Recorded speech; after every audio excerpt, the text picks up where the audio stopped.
Success in farming is all about precision and efficiency, ensuring every seed, every drop of water, every nutrient and treatment counts. Terraplex Ag is helping farmers all over Iowa and the Midwest do just that. With precision ag drone technology and support from Terraplex, you'll boost your productivity and make timely and informed decisions, all while reducing your costs and increasing your profit. It's time to revolutionize your farming. Harvest the benefits with Terraplex Ag. Visit TerraplexAg.com.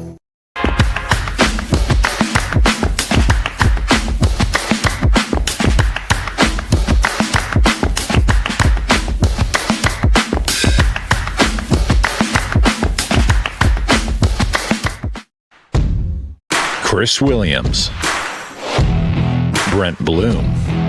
From the Northwest Bank Studios, it's Williams and Blum, presented by Mechdyne on the Cyclone Fanatic Podcast Network.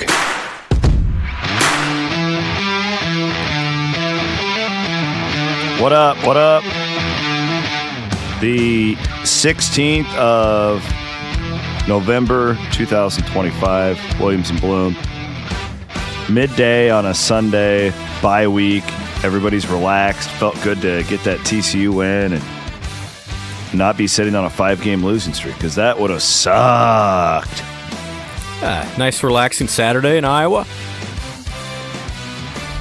How you been? I'm good. Barnes Farms, I like the hat. But I like the hat. Always got to support my Barnes Farms friends.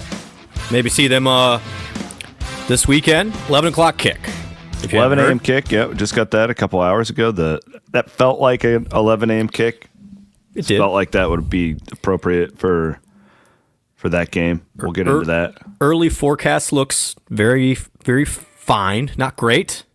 About 50 names midday next Saturday. We can do that. I'm actually not going to be there. What? I know. I don't miss home games very often at all. There's multiple reasons, but oh yeah, you got Vegas. You got Vegas. I have Vegas, so the basketball is in Vegas Monday, Tuesday, Wednesday, so I'll be at that. And I have a partnership on Iowa Everywhere with Circa, who has a huge event during the F1 weekend, and I'm a huge F1 fan, and it was like, okay, all this stuff together, like it makes sense just to go out there and do the Circa trip and also go to the F1 stuff on Friday. I don't think I'll go to the race on Saturday. Good for you. But it's like, if the Cyclones were 10-0 or like I'd probably just fly out on Sunday, but I have an opportunity to do these other things, and I'm just going to do it. So I'll be watching at 9 a.m. Vegas time. Quite frankly, C-Dub, with your recent luck against Lance Leipold in person, we're glad you're not going to be there. Yeah, no, I'm not good luck right now. You are not good luck with Lance. So stay the heck over in Vegas, please. I don't know why. I do feel like Iowa State's going to win that game. I actually picked them to lose the game before the season because I don't like the matchup, but they're so bad against the run defensively they're just not good against the run. Feels like Iowa State should be able to dictate, and hopefully the week off helps Rocco a little bit, and that's kind of where I've fallen on that game without a lot of actual time spent on the schematics of it. Yeah, I was just because Kansas had a bye week as well, so Iowa State's obviously lost 4 or 5. Kansas has lost 3 or 4. Kansas is really struggling defensively to stop the run, as you said.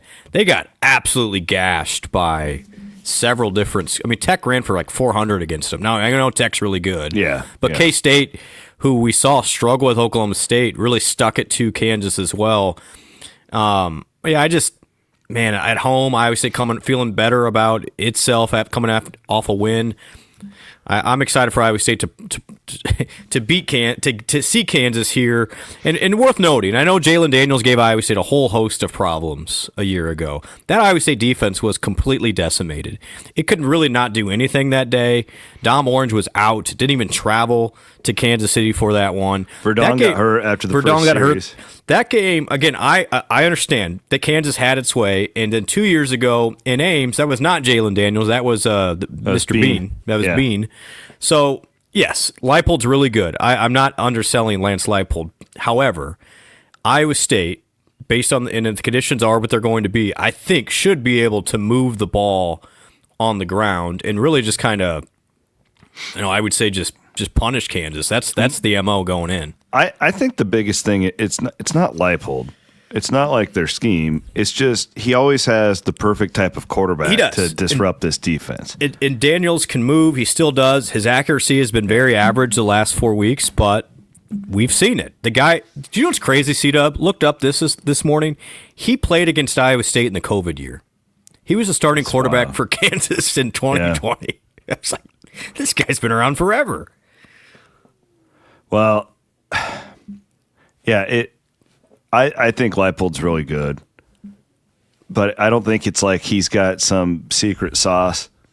I think that their quarterbacks just have always really thrived, and we've seen that, right? The more you watch this defense, it's a very specific type of quarterback that can run and is accurate.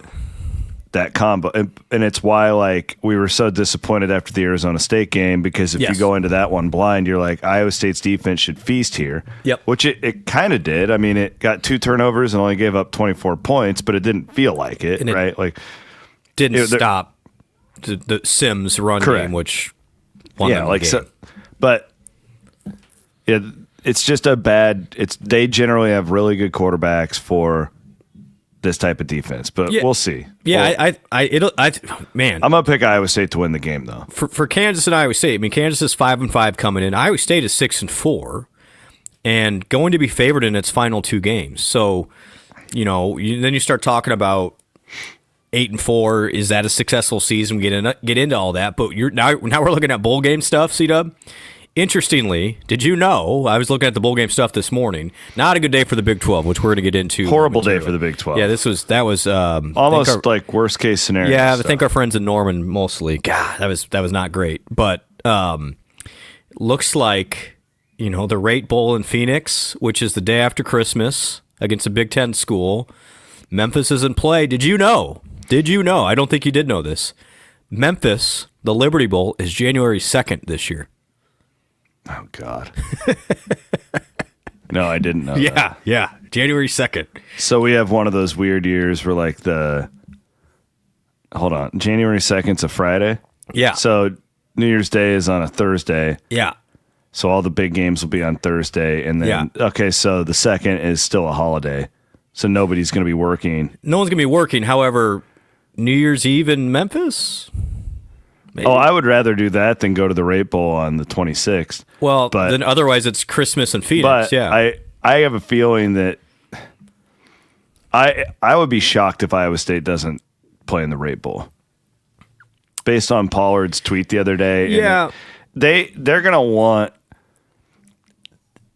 There's no way that Memphis and Orlando are going to be like, hey, we want Iowa State. Like, Iowa State fans have made it clear they don't want to go back to those places. Fair. It just, at some point, all of these people work together and send Iowa State west, is my feel. Yeah, and I don't know anything. I'm just going by, like, it seems like Pollard's really pushing for the Rate Bowl. And everybody up there is. So that's the preferred, because you get a Big Ten school as well. It's by far the most appealing bowl game of the options, I think. The only thing that sucks is the date. The issue is, okay, the Pop-Tarts Bowl, the Texas Bowl, the Liberty Bowl all pick above the Rate Bowl. Yeah, but those people work deals out all the time. I hope so. I think it would be mutually beneficial to all of those cities. But Iowa State does. But here's the problem, C-Dub. If you're the Pop-Tarts Bowl, okay, or you're Memphis, do you pick Houston over Iowa State? Houston's not going to travel. You know Iowa State's going to travel. I mean, if I'm Memphis, I would take Iowa State. If I'm Orlando, probably not. Like, they're not going to come again. I really don't think Iowa State fans will go there. Yeah, it's expensive, too. And it's the worst time of year to go to that town. Like, just... you just don't want to go to Magic Kingdom again, where that guy collapsed. The problem is it's a really good game. Like, you always get a great opponent. Yeah. It's very well organized. They do a nice job with the game. Yeah, like, I don't have a problem with those people. It's just you can't keep bringing the same teams to the same spots every year. I get it. And this happens in this sport where they don't mix the bowls up enough. which that's coming, right? They're going to. I think they redo it again next year. I don't know. It seems like we've been in the same cycle for 15 years. All I'm saying is, like, doesn't it make sense for all the bowl partners to just sit around and like have a conversation, be like, okay, listen, we're gonna, and it certainly feels like Iowa State is pushing to go west, and there's a big alumni group out there. It's huge. Yeah, that would be I know it's the day after Christmas. Iowa State fans would attend that bowl. Like if you're playing in that bowl against like Nebraska. Or for whoever, sure. Like people would go to that. Memphis you would at least get the people who want to drive. You'll get the drivers. Yeah, like the issue is, guess who's the most likely team to play in Memphis? I'm not playing Memphis again. It's Memphis. God, no, then absolutely not.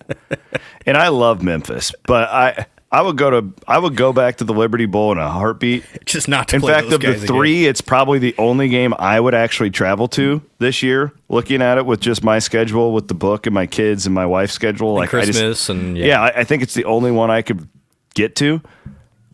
But I don't want to play Memphis again. Like, give me an SEC team, anything but Memphis. You're staring right at Memphis, everybody. If you go to Memphis, then no. I don't want anything to do with it. Can Iowa State say, like, no, we don't? The last thing you want if you're the bowl is to make your announcement and all of the fans on Twitter to be complaining about it and making fun of it. And that's what would happen if Iowa State got Memphis and Memphis. Yeah. I think that, the no-brainer here is to drop down the pecking order and go to Arizona. Yeah. Like, that would be your best case scenario. Yeah, let's hope common sense rules the day here. And not the bottom line. I mean,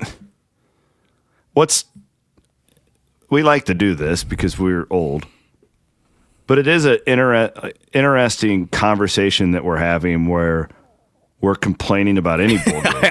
I understand. I'm guilty as charged. Yes. It's just such a different world, which is great. And yeah.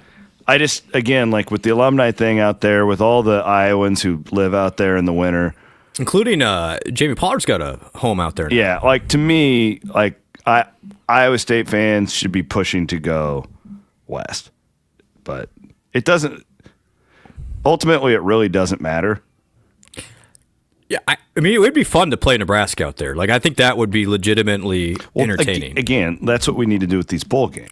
We need to make them as like the interesting matchups that you can find and like instead of these stupid conference ties, like, just make the most interesting exhibition games we can. I think Iowa State, Nebraska, and Phoenix, that would get 50,000 plus people. Oh, yeah. Well, that would be. It doesn't matter where Nebraska. Like, this is why I love their fan base, though. They'll show up. They're going to Memphis for the third time. Okay, there'll be 30,000 of them. Get a little another Campbell v. Rule matchup after the nonsense that they went after Iowa State last summer. Oh, that would be so sexy. That would be fun. Bring that on. Come on. And they would be like a real team to play because they're so young. Yeah, like their whole roster is really young, so they would all play. You wouldn't have these guys skipping the games and stuff like that. Which brings me to another point. Iowa State's going to be favored. It is favored Saturday. Is going to be favored in Stillwater. Iowa State has a chance to win 9 games for only the third time in program history, by the way. Yeah, and everybody, not everybody, but I'm just saying, like that's to that earlier conversation of this is growth. This is growth that a year like this can still be, I won't say a bummer, but the way it started going 5-0, I mean the expectations definitely shifted for sure. But that just shows how much the program has developed in a lot of ways. Williams and Blum Sunday. We are in the Northwest Bank Studios. I didn't even thank our sponsors at the beginning because we couldn't wait to get into the bowl conversation. Yeah. I was so pumped to say we're playing Memphis and Memphis again. We are presented, as always, by Mechdyne, enabling discovery. Go to Mechdyne.com. That's spelled Mechdyne.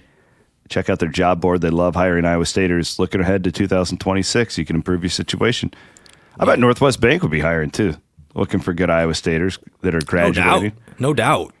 See, we may do an on-site podcast at Northwest Bank. On that note, we were going to thank our friends at the Ivy College of Business at some point during this show. Yeah. The Dean Spalding news. How cool I didn't know that was coming. Did you? Yeah, I might have given a hint on the podcast if you were listening. Why didn't you tell me? Well, I didn't want to. How do I have to read that on Twitter? Like, come on, he's a friend of the show. Friend of the show, David Spalding, if you didn't hear, is going to be the former Size House of Trivia team member on teammate. Cyclone Fanatic. That's correct. And how did we not win with that guy on our team? That Unbelievable. shows how bad the rest of us are. Great quarterback, terrible line. Terrible line. Terrible coordinator. But I'm the head coach. The head coach is just completely just drunk in the corner. friend of the program, Dean Spalding, is going to be the interim president for Iowa State from Jan 1 till March 1 when Mr. Cook starts cooking. Fantastic news. Spalding's the best. I'm going to go see that guy here next week, too, I think. One of the great men that we've come across. Can I come and see him with you? I would love to come see on. him. Oh, he would love it. I would love to. Let's go have lunch with him. Let's go. We're going to, you know Is what? Mods? Go to Mods? It's not often that Williams and Bloom can have lunch with the president of the university. Mr. Look at President. us. Look at us. Well, and if I see Mr. Spalding, I will call him Mr. President. I think you have to. Yeah. It's so cool. But this is good vindication for us where we've been telling you about how great this guy is and how great the leadership at the Ivy College of Business has been for all those years. And he's passed it over. Very capable leaders now, but we weren't just talking this guy up. He's a really big deal. He's a really great man, and we're very happy for him and thankful for his support of what he's given us. You know, the cool thing is David had a successful 30-year career on Wall Street. The guy doesn't need to work, but he loves Iowa State. He's literally doing this because he loves Iowa State, not because in fact, I believe his wife's like, David, it's time to retire. But he's like, nope, I'm not done giving. I'm not done giving back to this place. Very cool. Let's just dive in. We are going to get to some basketball. What I want to do is I want to look ahead to Las Vegas. I know that's over a week away, and no disrespect to Stonehill College, but I want to look ahead right now at the outlook of Vegas. What would be a success? What would be a disappointment? And I also want to project some point spreads for that Vegas tournament just to kind of set the table on what Iowa State is getting into. But before we do that, we're just going to dive into the Wyffels Hybrids Big 12 segment. When you plant Wyffels Hybrids, you're making a statement that independence and family-owned means something on your farm. So make your choice. Plant your independence. Plant Wyffels. All right, so we'll start with Oklahoma, a former Big 12 team, and we need to outline why this was a big deal. And Brent's better at this than me, but I've seen all the math right now, and Oklahoma upsetting Alabama yesterday, and this is all assuming there's not just utter chaos that we're not anticipating. Crap can happen. For sure. But we're looking probably now at a college football playoff with 5 SEC teams. This also will impact Iowa State in the bowl situation just by a hair, especially like if there's a situation that we're anticipating where these bowls are going to work together and like they always do. It's not the cutthroat business that it was 15 years ago where they want the best matchup and no. But it's looking more and more like the Big 12 will get one team now, so the pecking order drops, and like the Alamo Bowl will have a better team. Like it'll probably be like Utah or BYU representing the Alamo Bowl, whatever. No doubt. Yep. Which bumps everybody else down. The reason being, if Oklahoma loses that game yesterday as a 6-point underdog, they're knocked out. Texas is likely knocked out, right? Yes. They should be. Okay. They're done. So at this point, we just need chaos in the SEC, but that was about as bad of a situation as you can get. And the reason is, you're right. So a loss because Notre Dame is going to be in the playoff. I told you guys that after they started 0-2, they will be in the playoff. And they look really good too, so I can give them credit. Like they're just bullying people. No, so the issue is because now you look at the SEC, okay, and the game is to get to. There's 12 teams, simple math. But it's not as simple as you take the top 12 because you're going to look at, I'm going to guess Utah, BYU will be right around that 11-12 when the rankings come out, C-Dub. The issue is that other conferences, both the ACC and the other conference are going to get one. Right now, North Texas is probably going to make the playoff. Yeah, because Golish lost yesterday to Navy. If he wins that game, they're pretty much in. Yep. And obviously Memphis has been struggling lately, so you might be looking at the North Texas Mean Green in the playoff. But again, that extra conference gets in, so it's going to bump everybody down one. And so now you look at the SEC, And A&M's in, okay? No doubt. Georgia is in. Ole Miss is in. Alabama, barring catastrophe, is going to get in, and now Oklahoma's probably in. Again, there's 5. So you remove... I think the question was going to be, was it 4 SEC, 2 Big 12, or 5 SEC, 1 Big 12? I think that's what we were coming down to here. And now Oklahoma plays Missouri and LSU. Should it lose one of those games? Yeah, it's possible. And then you're back in it. But the Oklahoma people, I don't say they're a virtual lock because they got to win out. But that, if they would have lost, they would have been knocked themselves out yesterday, and they won. But because the SEC is what it is now, they're most likely going to get 5. Even if, let's say, Oklahoma loses to a Missouri, then maybe Vandy gets back in there, And so this is the problem: is you're really kind of fighting the perception battle here. And unfortunately, I think the Big 12's best MO would have Utah win out, not play in the Big 12 championship. But even then, if they don't even make the championship, that's gonna get held against them that they didn't make the championship. It's just the goalposts are going to move here. The Big 12's best situation, if everybody wins out, would be Tech playing BYU and BYU winning the game. Yeah, I see what you mean. And then Tech can probably get in there on the back door. I think a 2-loss Tech team, for what it's worth, I think Tech can win the national championship. I do too. They have the 5th best odds. Yeah. It just wasn't. I mean, you needed Mississippi to lose to Florida, and it won. Or Oklahoma to lose to Alabama, and it won. And so now I just don't know if there's enough for the Big 12 to get to unless you have chaos next weekend.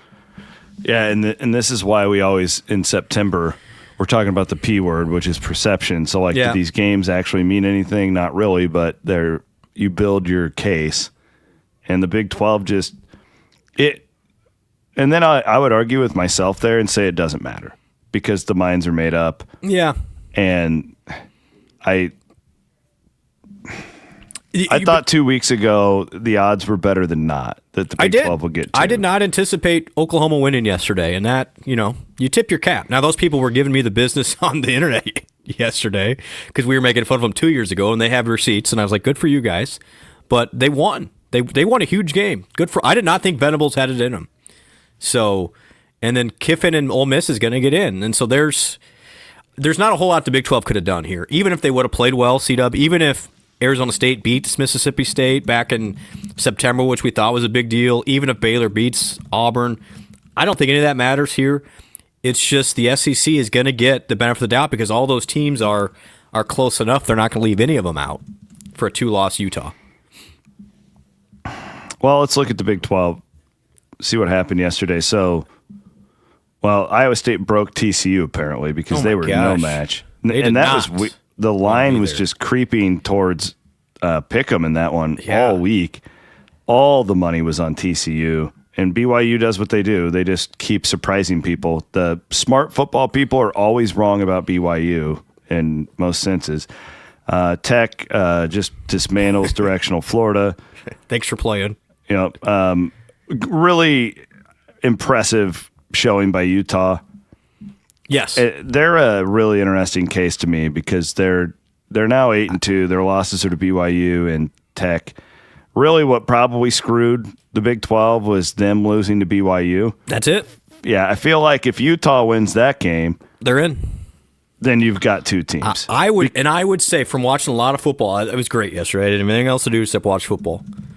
Kids went to a birthday party, so thank you for doing that. But I think Utah is one of the top 10 best teams in the country right now. I think Utah could give the Ole Misses, the Oklahomas, those teams a run. I do. Oh, I do. I don't. But it's not going to. I mean, there's no doubt in my mind that they're that good. Yeah. I think Utah's really, really good. That's where it's a shame that we obviously want the Big 12 to do well, but I think this year the Big 12 legitimately has 2 teams, maybe 3, that could compete with almost anybody. Totally agree. And they're not probably going to get the opportunity to show it. That's what sucks about this whole thing. Yeah, this isn't. This isn't a couple years ago where you're like, oh man, Big 12 team's going to get in and lose by 30. I think Tech can win the whole thing. I do too. Arizona, great win for them. They're up to 7-3 now. Yeah. They win at Cincinnati. Tip of the cap, there. Brent Brennan. He's a good coach. What a he's done a phenomenal job. And I mean, I guess we should know if you win at San Jose State, you got to be pretty good. Yeah. That guy's got it turned around. I give them. I give Satterfield a tip of the hat too. They're 7-3. Yeah. Nobody saw Cincinnati having this kind of a year. No, I thought it was a really fun game too. I thought Arizona played great, and again, going forward, I think Arizona with Brendan there, he's a really good coach. They're going to be a factor. Are you at all concerned that Oklahoma State is all of a sudden competing? No. Okay. Well, they competed against Kansas State. They lost. They're losing these games, but they have not rolled over and died. So they credit didn't, to them. Yeah, I mean that was like a one last stand, maybe. I don't know. I'm shocked that K-State couldn't move the ball yesterday. It was weird. I didn't watch that game. I didn't have the stomach for it. Yeah, well, you didn't miss a whole lot. I don't think K-State wanted to necessarily be there. They thought they could just kind of roll in and win by 30, and definitely did not. And then Arizona State gutted one out against West Virginia. Sims only rushed for 81 yards in that game, which was somewhat surprising to me. He actually threw the ball pretty well. Did you see that number? I did. Over 200 yards, 3 touchdowns. Arizona State gave up a huge lead in that one and damn near blew it. But it does feel like Rich Rod's getting it going a little bit. I'm glad that the Cyclones don't have to see this Scotty Fox Jr. at the end of the year, because that would be Scotty's playing well. He's pretty good, man. Really he almost good. threw for 400 yards in that game. It's Damn.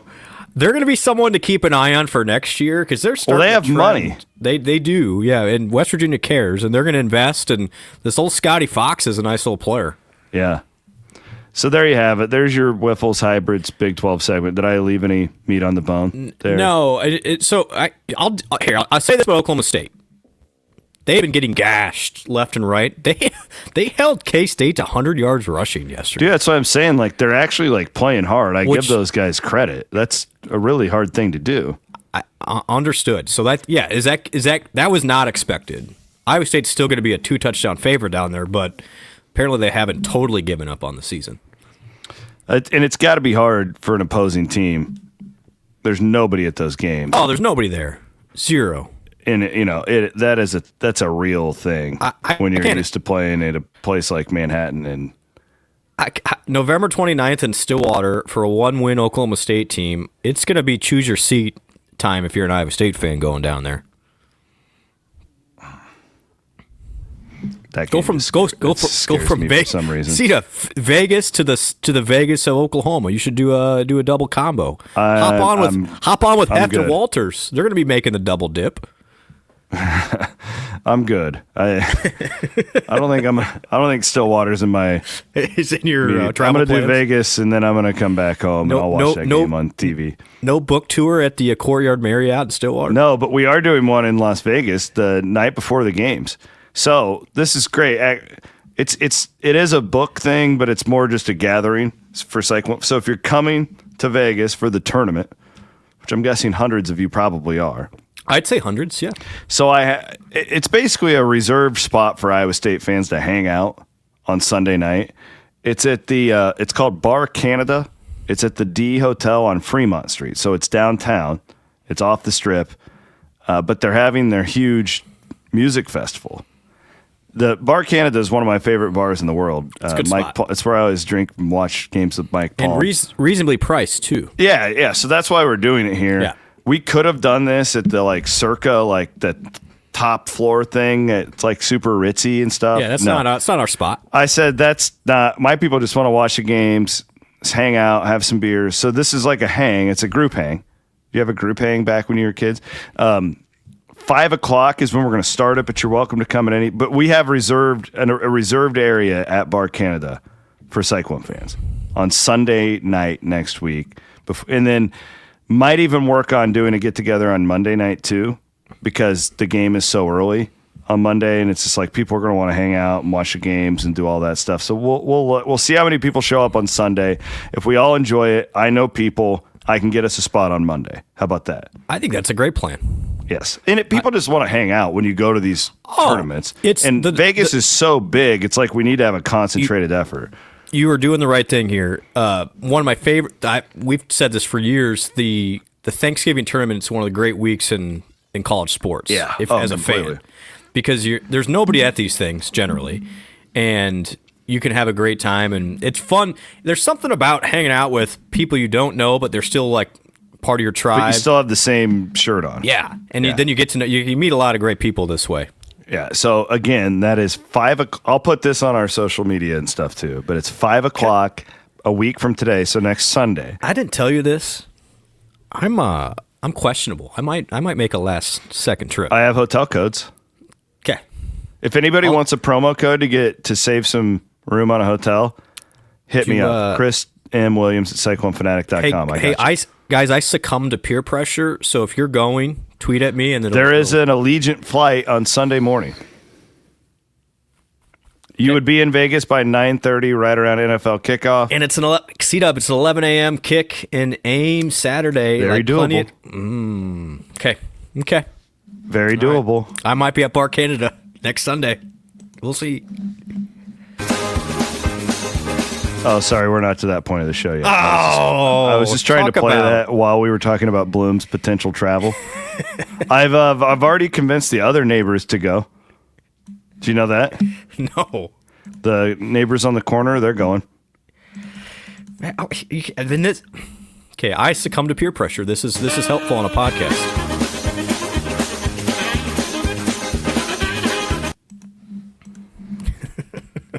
I want to thank our friends over at Farm Bureau Financial Services for sponsoring the show. Farm Bureau Financial Services, where I get all my insurance. They do a hell of a job. They do a great job. Love them over there. Home, auto, life. I prefer to not hear from Adam Gray all the time, but you know. Adam Gray working there now. Absolutely. Same with my guy.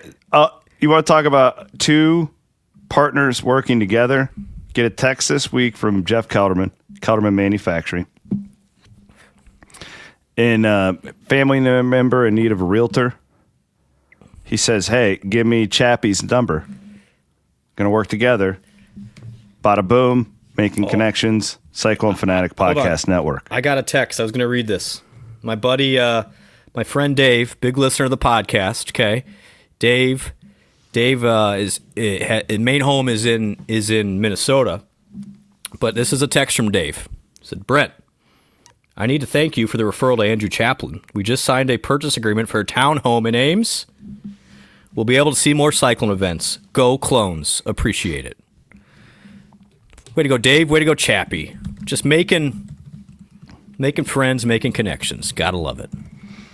Very cool. Yeah. I love it's my favorite part of my job. By the way, congrats, Dave. Dave's my guy. Dave's a great Iowa State supporter too. Shout out to you, Dave. Yeah. Okay, I just wanted to look ahead to Vegas. It's an interesting format, by the way. I don't think I don't even think you even understand the format, because I don't really understand the format either. Can I explain the format? Yeah. Tell me if I'm wrong here. Okay. So your first two games are guaranteed. You know Yes. you're going to play. Yes. And then there's these championship games that aren't really championship games. It goes off of points and stuff. Yeah. Yeah. So it's not even pool play or brackets. They give you two predetermined games. They gave everybody two predetermined games. And then essentially they're going to match up schools based on how you do. And so there could be several teams seed up that go 2-0, but that doesn't mean you're automatically going to play in the championship game. It's you have to go 2-0 and have the biggest winning margin, essentially. So, I mean, there's a crap ton of schools in this thing. I mean, how many, what is there, 16? So it's weird. Don't think of it as a championship necessarily, although I'm sure they're going to give a trophy out. Think of it as more of 3 high-end games. So I was going to play Monday and Tuesday out there. Those games are scheduled. St. John's and then Creighton. The third game could be either Wednesday or Thursday, FYI. So make sure your travel plans are... Really? I didn't know that. Yes. I didn't know that. Yeah. If Iowa State loses or goes 1-1... So let me back up. If Iowa State loses both games or goes 1-1, I think high odds it'll be on Thursday, by the way, that third game. So just keep an eye on it. And I don't know, I don't understand how they're going to pair these up. So I'm flying out Tuesday after the game. I wasn't going to stay you're not for gonna Wednesday. So that's anyways. probably, I mean, that's the safest bet if you want to make it back. Shit, I'm going there on Friday, dude. I'm not staying in Vegas for a whole week. And then The other school, I mean, I don't think you guys realize who's in this. It's a who's who. So that third game, no matter who it is going to be against a probable NCAA tournament team. So you're getting 3 high-end games. Obviously, we know St. John's and Creighton are really good. And then that third game could be one of a number of high major programs. Like? Well, let's see. We got Tennessee, we got Rutgers, we've got Kansas. I don't know if they're going to mess with interconference stuff. Notre Dame. Who else is out there? We got Syracuse, Houston, Oregon, Auburn, Gonzaga, Alabama, Michigan, Maryland, UNLV, San Diego State. Pretty good field. Yeah. Yeah, somebody's going 0-3. Actually, several schools will go 0-3. All right, so I just wanted to do this for fans who are, because Stonehill College comes to town on Monday. Ken Palm gives Iowa State a 99.9% chance of winning. What's the projected point spread? Hold on.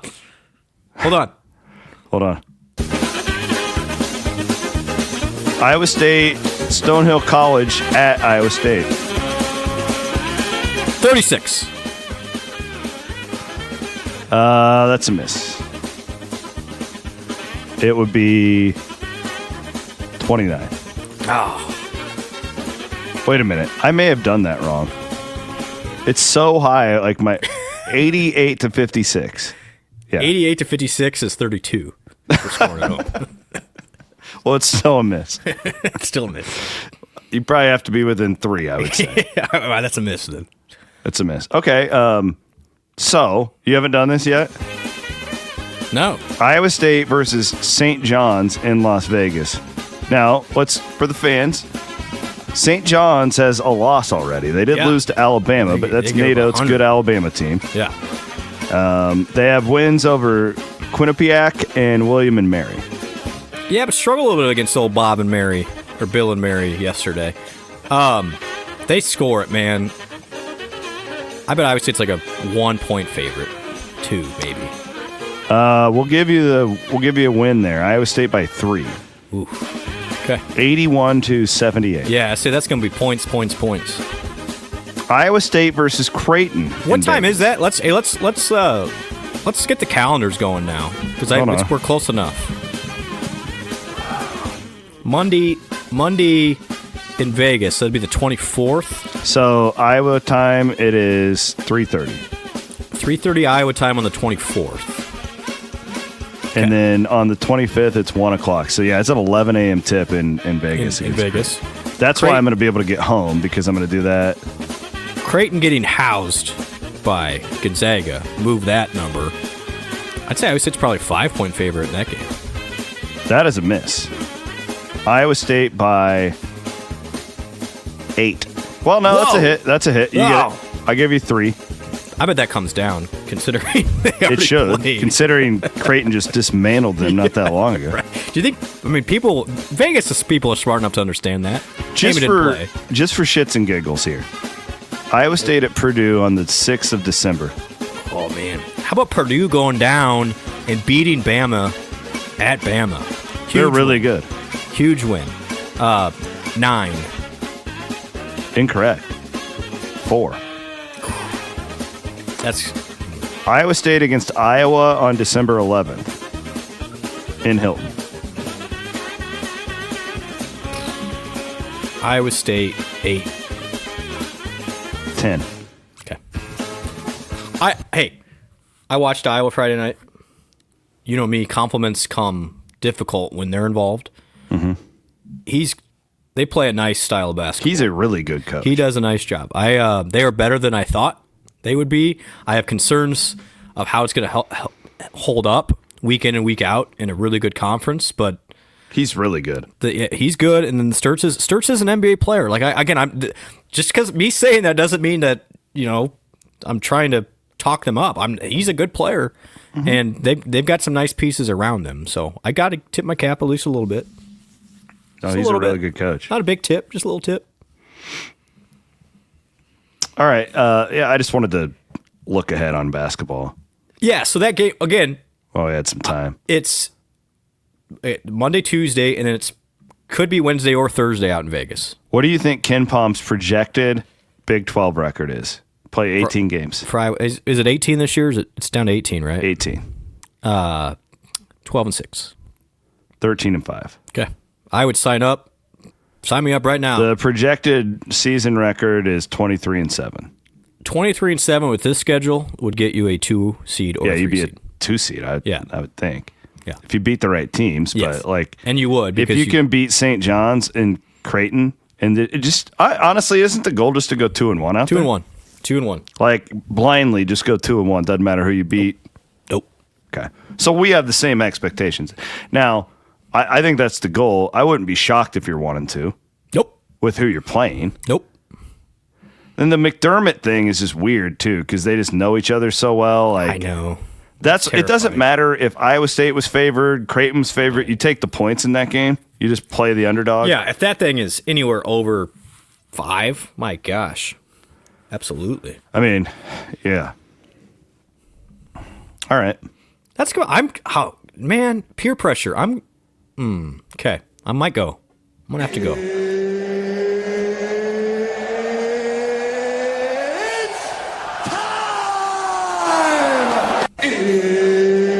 Is there a UFC something or other last night? Yeah.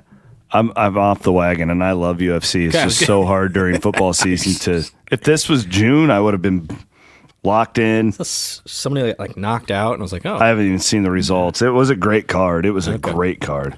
I'll wait and normally you find a way to watch. invite me over to watch, and I was like, I didn't hear from you, so I was kind of bummed. Whatever. You wouldn't have come. You never come to my house. I invite you over all the time, and you never even respond. Such a bad friend. All right. You know what time it is. Yes, I do. Go to trywebwise.com. Fanaticbook.com. You can see what they did for me. As we are rolling right along. We are almost done with the college football season, regular season, that is. 2 weeks. I almost feel like we should narrow the miss margin for the point spread, but I won't do that to you. It should get easier and easier. It's at 2. I mean, that's still hard. Baylor at Arizona. Oh, man. This is your TNT game of the week. Baylor they're hot. They got to be hot. Both TCU and Baylor got to be hot with their coaches right now. Horrible performances yesterday. Arizona. I don't know how if I'm Baylor. You're right. They don't have an athletic director. See that? Yeah. That was. I'm just saying, a weird like, deal. I don't know how. I don't know what string Aranda can pull at this point. Well, the best string for him is the AD took a leave of absence for shoving a player on the sideline. I mean, what a mess. Baylor getting Baylor. That Arizona's favored by 7.5 here. That's a hit. 6.5. Kansas State at Utah, which we thought would be one of the biggest games of the year in the league, and it hasn't turned out to be. Boy, would not have guessed this is what it was going to be. I bet Utah's favored by 13. So that's a miss, but you're closer to where I would have been. This is a real stunner to me. 16.5. Wow. Isn't that shocker? That's a lot. Especially if you're Kansas State, you figure like the only way we can win this thing has been making it ugly and shortening this thing. I would. Oof. Yeah. I think y'all are knowing where the Williams Bloom pod is on the read for that one. Yes. Oklahoma, one of the best games of the year. Oklahoma State at Mid-Florida. I hope the weather. I want to see what Scott Frost, if he's bitching about people calling him Central Florida now. I hope the weather's nice in Orlando. Boy. Mid favored by 9. That's a big miss. 14.5. Oh, but Oklahoma State's playing better. Okay. TCU at Houston. Boy, this is so weird. I mean, this has got danger zone written all over it. You could see this though, right? If Dykes loses to Houston, those people. Everybody's just killing TCU right now. Oh, this is a perfect spot. Houston. Only thing is you have Houston off of a bye. I know. Houston 4.5. That is a narrow hit. You get it right. 2.5. Ooh, so Vegas right is with us. Yeah. If Dykes loses that game,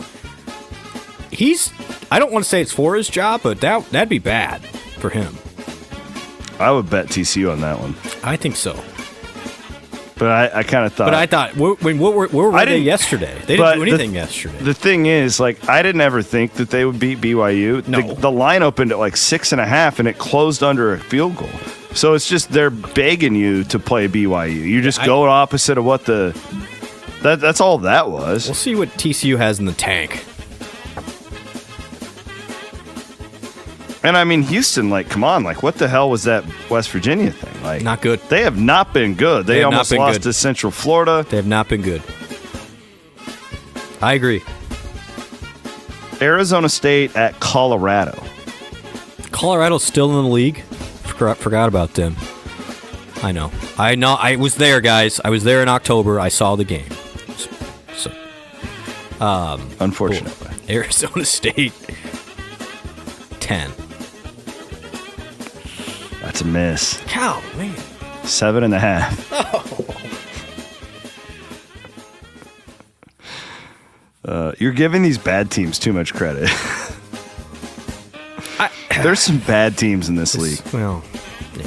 Colorado also without an athletic director at the moment. What happened to him? Well, he's going into phased retirement. Oh, that was that mouthy guy during the Pac-12 thing. Yeah. I'm not a huge fan of him. Yeah, well, I don't know if he's encouraged to go into phased retirement, but he's now in phased retirement.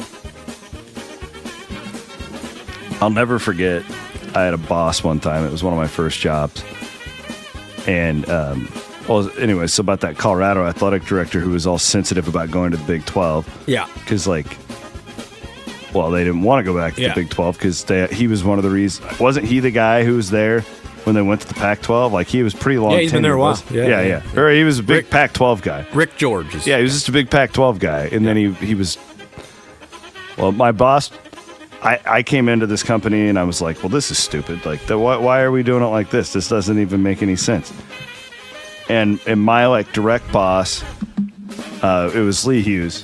Yep. He tells me, he's like, just watch your language in there. I go, why? I go, they're doing it. He goes, they've been working on this for 8 months. You've been here for 2 weeks, and you're going to go in there and tell them how stupid their plan is. Like, oh, yeah, that's probably a good way to think about it, sir. God, I was an idiot. Will. BYU, tricky. BYU at Cincinnati. Night game at Nippert. That's going to be fun. Night at Nippert. Top 10 team is in town. Coming off of a loss. This is a trap. God. This is the greatest Big 12 opportunity betting weekend we've seen in a long time. Trap. I'm going to say Cincy's favored by 2. Incorrect. God.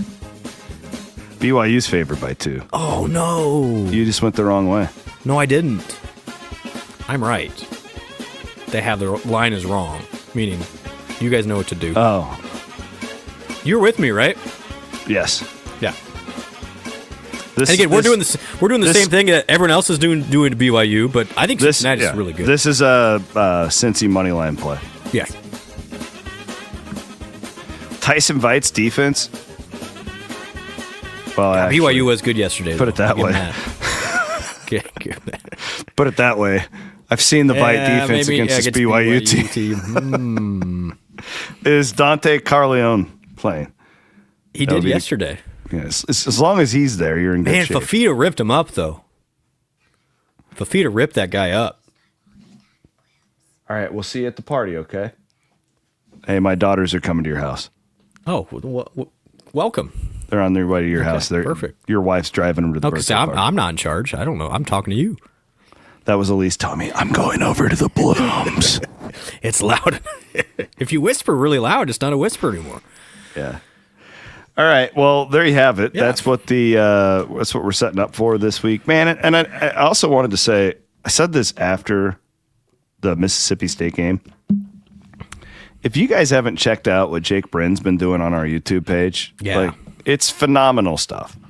Like the way it's organized. If you're the Daily Clone is how I follow Iowa State right now. Like it is so well done.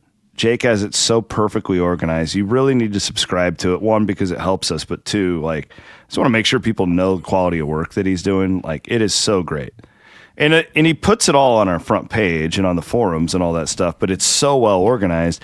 And now with all these apps on TVs, you can just it's so like he does it by game.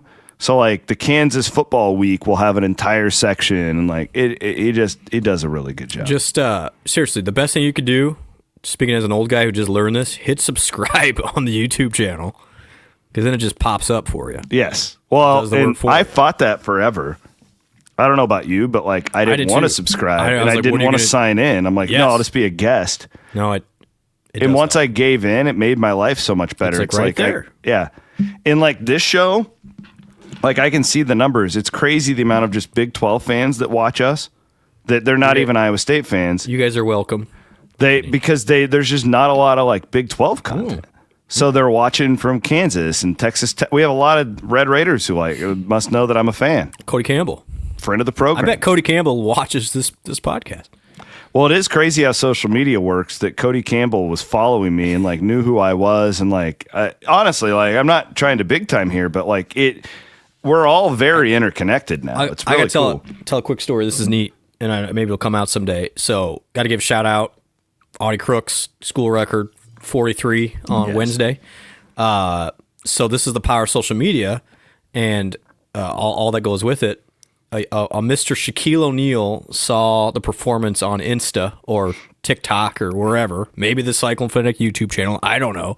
And Shaq called Audie on Thursday. Oh, did he? And they talked for 20 minutes. So, that's so cool. Yeah, so that's just, it's the cool part about this, and also why what I would say, Iowa State, I'd encourage Iowa State continuing to invest in your superstars like Audie and everywhere else, because you're getting eyeballs that you never got before thanks to social media. Just imagine too, and God forbid this ever happens, if she ever played at like a UConn. Oh my gosh, the press would just be fawning all over her nonstop. Like we need to embrace it. Like shame on us for not leading with that. I have long thought, C-Dub, that I don't know if people realize it, but if Jada Williams and Audie Crooks' social media following with the younger generation is maybe the best thing going for Iowa State right now. It might be from a marketing standpoint. And I don't think Iowa State itself markets that women's basketball program enough right now with the superstars that they have on there. Just my 2 cents. Yeah, no, it's us too, probably, C-Dub. Honestly, I would fall in this. Yeah, we're in the same boat. So can we make a vow to each other? It's just hard. They need to play like some real games coming up, and then we will. Like, there's nobody who's covered women's basketball more than us. Totally over the years. So like, we're clearly huge fans and everything. It's just like same with the men. Like, we didn't really talk about them until the Mississippi State game, because then it's like, oh, okay, now this is real. Yeah, no, I'm just saying. And in general, this is going to be a really fun winter at Hilton. Just all the way around. And that's the cool thing. Like when I was promoting Jake's work, like he was there. That's exactly right. Go to our YouTube page and watch a highlight of every bucket she had in 20 minutes. It's there. That's what I'm saying. It's like post-game interviews, analysis. Like we're doing it all. It's so good. She's awesome. Her mom's awesome. I'm glad Audie Crooks is a Cyclone for so many reasons. So way to go, Audie. Can we do? I want to do something, and I want to do an anti-bullying thing. Yeah. Like a big deal. This is a major problem with like the cyberbullying. Yes. And anybody who has kids, you hear about this stuff, and it's absolutely. It's scary. It's terrifying. It truly is. And Audie is such I don't know how we do it, but I think that she's such an inspiring story to get her involved and like to reach some kids. I don't know. I'm just thinking out loud. There's teachers out there, something listening, hit me up, because this is becoming really important to me as my daughter's age. And Brent, you're going to be going through it with your boys. And there's just a lot of like mean kids out there. And I don't think they're bad kids. I think they're just making poor decisions. And like, how can we use our reach to change some stuff. Candidly, we're hour in the show here. It's affected me, and I'm 41 with some of the stuff that I get on social media from people. So I can't even imagine being a college student or a 10-year-old. My gosh, yeah, I like it. That's another of the impact that these athletes can have is how to deal with nonsense in a first class way too. Just thinking out. Yeah, I like that. But way to go, Audie. Long story short, appreciate you, Audie. Very much. She deserves every ounce of love that she gets, and we're going to keep doing that here. Yeah. Throw all that aside, I think they're really good. They are really good. I texted Billy. It was after their Kids Day game, and I said, "Dude," and of course he was like, "Well, we haven't beaten anybody yet." And I tweeted this. I said, "This is your best team since the Lacey team went to the Elite Eight." I think it is. I think it is. I think it is too. That Carlton, Middleton, they were really good. Kristen Scott team was really good, but this team's got. This team is just super dynamic. And they're deeper. And they're deep. Yeah. Like, the thing that this team has is, like, a player who was supposed to be, like, last year, like, Hare. Like, you just got all these pieces that – and then the freshmen, there's just so many, things that just scare you. And last year was what it was, but it was still a crazy talented group of young women. It was just we were probably all a year ahead of the projection. Yeah. And then having Hare go down in the first week of the season didn't help. That's what I'm saying. Yeah. And now she's got another year. And Emily Lover wasn't really healthy all year. No. So she was a shell of herself. Yeah. And she's probably just as valuable as a coach right now as she was on the floor. Long story short, and we'll wrap it up because we got to go do something. It's going to be a fun year for that program, and hop on board while you can. I'll see you at the birthday party. Right. Cheers. He's Brent Blum. My name is Chris Williams, and we appreciate you guys. Absolutely love doing this show with my best friend on Sundays. So, busy couple of weeks coming up, and we'll have you covered completely here on the Cyclone Fanatic Podcast Network. I want to thank our friends at Northwest Bank for being our studio sponsor, Mechdyne, MECHDYNE.com. We'll be back with Williams and Blum Wednesday at 9. Till then, Daily Clone coming your way as well. My name is Chris Williams for Brent Blum. Later, here on Cyclone Fanatic.